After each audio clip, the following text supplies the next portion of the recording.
All right, everyone, so when I picked up my brand new Model Y, I found these in the trunk, or frunk. So I guess that means we have to install them.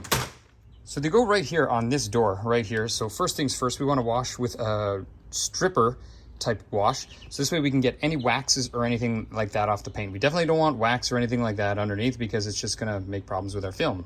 Now, some people may ask why this is even necessary. I mean, but you know what? Even if you have an old Yugo or maybe that old VW, you know, all cars deserve to be treated equally. It doesn't have to be a brand new Model S. But the good thing is I didn't have to find them on sale because Tesla supplied them to me.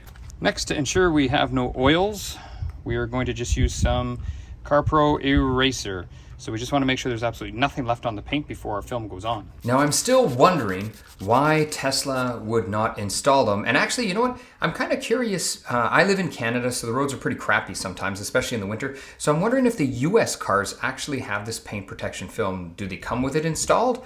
Or do you have to install it yourself? Please let me know that, because I am curious. Now we have these things, and there are two, and you know what? They are slightly different. So when you measure them, which one goes in, or which one goes on which side, make sure you get the right one for the right side. So next step is to make sure you put the right one on the right door. Now obviously this one doesn't look good. You wouldn't want to put it on the door. Doesn't fit that way, doesn't fit that way. So let's try the other one.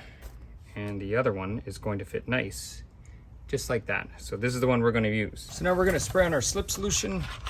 You might want to grab yourself a pack of these or these. Maybe not so much these, but these definitely you may need, especially if it's your first time putting it on, because they got great little things here on the end, little tips. If you make a mistake, it's very, very easy to lift it up. This is what I'm using, just some installation gel by Xpel.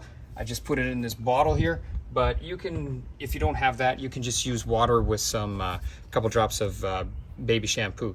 And you can see here the Xpel stuff, it's very, very thick, and you'll see why they call it an installation gel in a second. I'm just gonna do a final, make sure I have no dust at all. Might even have a little paint chip here or there that I'm seeing. I doubt the camera's even gonna pick this part up, but this is just me being a perfectionist.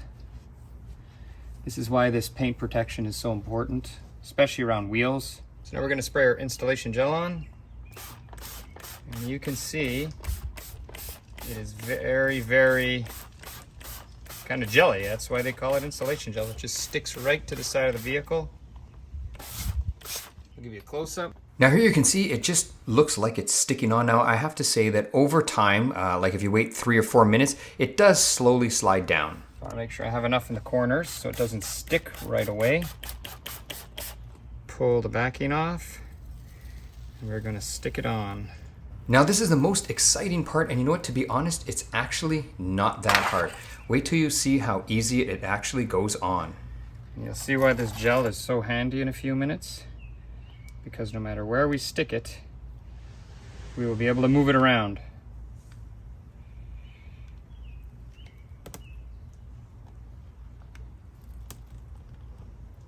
Just like this. Lift it up here, move it around. And there you go. All done. Just kidding, just kidding. What we have to do now is we can move the whole thing around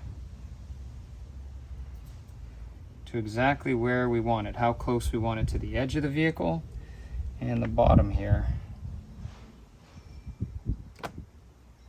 And this stuff is much thicker than Xpel. I've used Xpel quite a bit, and this stuff, this 3M, I haven't used before. And I can tell it's much thicker, but we got our gel on, so it's okay. Now, I don't know if you just heard that, but you can hear it's actually starting to stick. Now, the gel is great. You can really move it around with the gel and pull it back, but the one thing I noticed is it does get a little tacky in spots. And I found when I was using the Xpel, it just didn't do that, but this thicker 3M does do that. There we go. I think that's where I want to be. There you go, that's how close I wanted it to the end. And I'm the same all the way around. And that's the end. Now, the way I found it easiest, and it may not be the right way, you can have your way as well, but I found it was easiest to do the sides like this and then push up through the center. And then this way, for me, that eliminated all the big bubbles, and I just found it easier to go on. You can see there it's actually going on quite nicely. Now, if someone pushes it up in the middle, I mean, you can let me know how that works, but this is how I did it. If we have some tiny bubbles, they'll probably make their way out eventually. Usually sometimes it can take up to a day if you have just some tiny bubbles, but make sure you don't have any big ones in. The super small ones usually get rid of themselves. Now, once you're done squeegeeing, the longer you wait, the harder it is to pull off. So it's best to give it a wipe down and look for bubbles. If you find, I see one bubble with my eyes. I'm really trying to get it with the camera. It's kind of right there. So shiny, but you can see where the film is. Maybe it'll pick it up on camera when I push it out. Let's see.